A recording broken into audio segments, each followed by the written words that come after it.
Good morning. My name is Peter Johnson-Burson. I'm with Olds College. I'm the production horticulture coordinator here. I'm also the greenhouse manager, and today I find myself with you in the Olds College greenhouses to talk about technology and its application both in the workplace and in terms of its importance and significance in our lives. I'll give you a good example here. There's this whole concept of correspondence learning.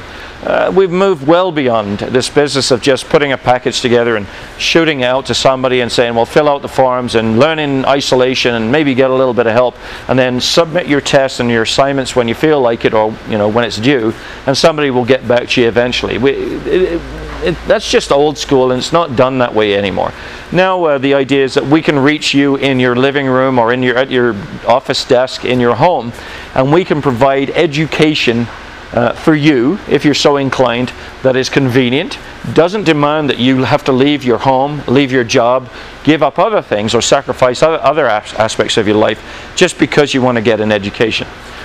Last summer in 2010, I had the privilege of working with some First Nations groups here in central Alberta.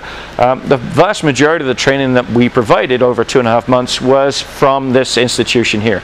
So it was convenient for me to walk from my office a couple of 100 meters to our video conferencing site here at the college.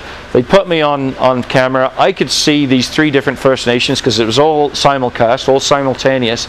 They were there, they could interact amongst themselves, they could interact amongst the different Aboriginal groups, and of course they could interact with me. And the idea was for me to switch it up, just as I do in my regular classes, to make it interesting, to give them time to reflect, to do different things, to ask their questions. And it worked, I think, absolutely fabulously. It left them in an area, in their own community. It was not overly expensive for them to take the course there. If we were busing them here every single day, the cost of doing this would have been absolutely, it would have been astronomical.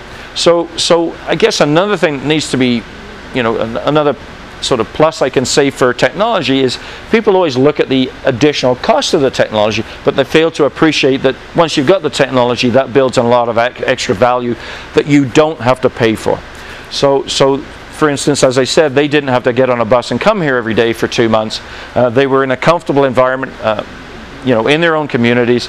And again, we sort of balanced this with me and some colleagues going up to their communities a couple of times throughout the summer, and actually on 2 occasions we had them here too. So this is what I'm talking about in terms of blended learning.